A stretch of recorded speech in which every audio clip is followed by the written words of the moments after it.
బాదం పాల తయారీ. మనం స్టవ్ వెలిగించుకొని ఒక 500 ml బాదం పప్పు సన్నని మంట పైన వేయించుకోవాలి. అలాగే బాదం కాజు పప్పు కూడా ఒక 1/2 kg తీసుకొని వాటిని కూడా సన్నని మంట పై వేయించుకొని ఫ్యాన్ కింద చల్లారనిచ్చి మిక్సీ జార్లో పూర్తిగా చల్లారనియాలి.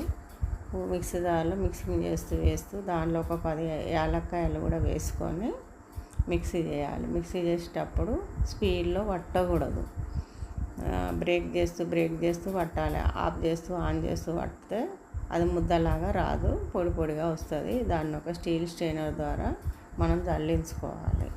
స్టీల్ స్ట్రైనర్ అయితేనే అది జల్లించడానికి వీలవుతుంది. దాన్ని తీసుకొని ఒక గాజు సీసాలో స్టోరేజ్ చేసుకోవాలి. వేరే బాదం పప్పులు కొన్ని వేయించినవి తీసుకొని ముక్క చెక్క వేసి పల్పీలాగా చేసుకొని ఒక సీసాలో భద్రపరచుకోవాలి.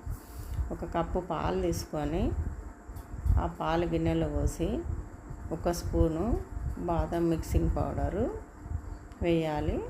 తర్వాత 1 స్పూను షుగర్, మీ ఇష్టం, అది షుగర్ తినేవాళ్ళు మీ ఇష్టం. నేను బాదం పప్పులో షుగర్ వేయలేగా, షుగర్ వేస్తున్నా.